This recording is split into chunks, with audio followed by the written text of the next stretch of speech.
महाराष्ट्रातील रिक्षा चालकाने आता परमिट काय म्हणत बसायचं नाही बघा. कारण आता कसं झालं आहे, सरकारी आदेश ते परमिट बंद झालेले आहेत.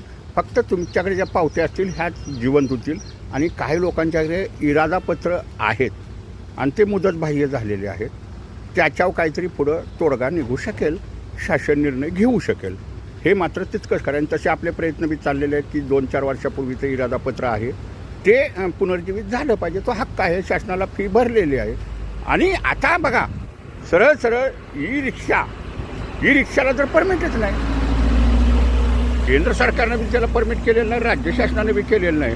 आणखीन ते काय लक्षात आलं की परमिट आता होईल असं काय हे नाही, शिवाय परमिट बी रिक्षाची चालू होतील असं बी काय नाही. पण तुम्हाला भाषेचं ज्ञान पाहिजे बघा. सगळं भाषा आली पाहिजे. महाराष्ट्र राज्याची मराठी भाषा आहे, ती भाषा शिकणं बी काम तुमचंच आहे आणि त्याचा संवाद बी साधला पाहिजे.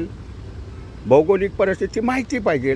तर आता परमिट करूच नका बघा. तुमच्यासमोर एक महत्त्वाचा पर्याय आहे ई रिक्षाला परमिट नाही, सध्याच्या घडीला परमिट नाही.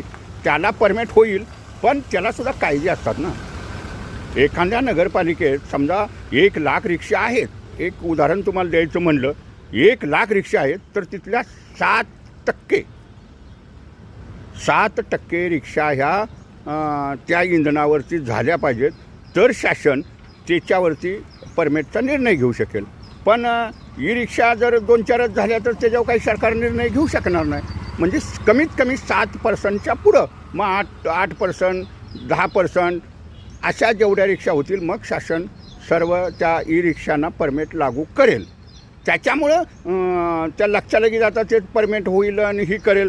मग त्याच्यामुळे तुमच्याकडं 15 वर्षाचा दाखला पाहिजे बघा, पोलीस रिपोर्ट पाहिजे, तुमच्याकडं लायसन बिलला पाहिजे, तुमच्याकडे काही लाईट बिल वगैरे पाहिजे, तुम्ही राहताय कुठं काय कुठं हे सगळे प्रूफ पाहिजेत. आणि हे जर तुमच्याकडे प्रूफ असतील तर ई रिक्षा तुम्हाला बिंदास घेऊन रिक्षा चालवा, व्यवसाय करा. लवकरच आता सगळ्या ठिकाणी चार्जिंग स्टेशन उभारलेली बी आहेत. असं काय नाही, लोकांना फक्त खाली माहिती नाही.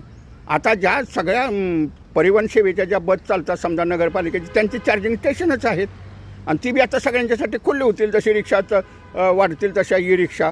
तर ई रिक्षाचा हा पर्याय रिक्षा चालकांच्या समोर आहे. त्याच्यामुळं आता रिक्षा परमिट लवकर चालू होतील का नाही हे शासन ज्या टायमाला ठरवलं त्या टायमाला त्याचा निर्णय होईल. पण मराठी बोला, मराठी शिका, मराठीत संवाद करा. मराठी भाषा आपली. आणि मग तुम्हाला बिल्ला RTOला बिल्ला मिळतो, सगळं मिळतं. ही एवढी कागदपत्र असली तरी हा व्हिडिओ जास्तीत जास्त शेअर करा.